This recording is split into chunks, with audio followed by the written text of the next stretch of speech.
ગત તારીખ 3 માર્ચથી આપણે આપણી જે સરકારી હોસ્પિટલ છે એના બચાવવા માટે ધરણા આંદોલન કરી રહ્યા હતા અને એના ભાગરૂપે આજે આપણે અહીં સૌ ભેગા થયા છે.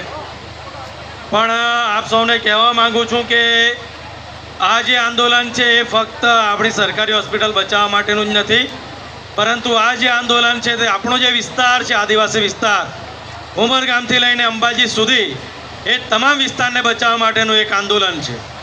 કારણ કે આપણે જોઈ રહ્યા છે કે ઉમરગામથી અંબાજી સુધીનો ગુજરાતનો આદિવાસી લડત લડી રહ્યો છે.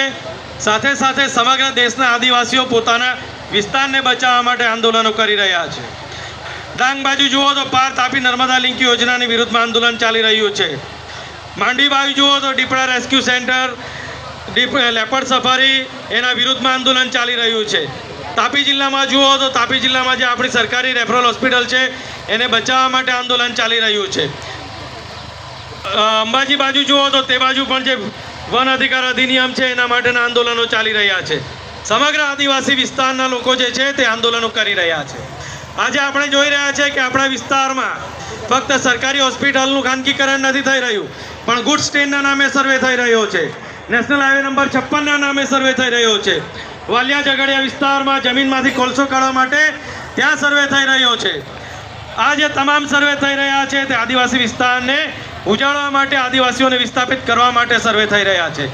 આજે જે મોટા મોટા હાઈવે બની રહ્યા છે એ હાઈવે જે બની રહ્યા છે તે આપણા માટે નહીં, પરંતુ જે ઉદ્યોગપતિઓ છે, જે ઉદ્યોગપતિઓના ટ્રકો છે, ઉદ્યોગપતિઓની જે ટ્રેનો છે એ ટ્રેનો માટે આ હાઈવે અને રેલવે લાઇન બની રહી છે. તો એના માટે સમગ્ર આદિવાસી વિસ્તારના જે લોકો છે એમણે સંગઠિત થવું પડશે. ફક્ત રેફરલ હોસ્પિટલના ખાનગીકરણ વિરુદ્ધમાં જ નહીં, પરંતુ જેટલા પણ પ્રોજેક્ટ આવી રહ્યા છે એ તમામ પ્રોજેક્ટ વિરુદ્ધમાં સમગ્ર ઉમરગામથી અંબાજી સુધીના જે આદિવાસીઓ છે તમામે સંગઠિત થવું પડશે. સંગઠિત થશો ને? લડત લડશો ને? કારણ કે લડવું જ પડશે. જો નહીં લડશું તો જે રીતે ઉકાઈ ડેમના નામે વિસ્થાપિત કર્યા, જે રીતે નર્મદા ડેમના નામે વિસ્થાપિત કર્યા, એ રીતે આવનારા સમયમાં આપણો પણ વિસ્થાપિત થવાનો વારો આવશે. અને આ જે આંદોલન છે અહીં સમાપ્ત નથી થવાનું. આ આંદોલન હજુ ચાલવાનું છે, કારણ કે આ હકની લડાઈ છે. અને અમે સરકારને કહીએ છીએ કે અમે ભીખ નથી માંગતા, અમે અમારો હક માંગ્યા છે. એટલે આવનારા સમયમાં જો શાંતિપૂર્ણ રીતે હક નહીં મળશે તો એ હક છીનવવાની તાકાત પણ અમે રાખીએ છીએ.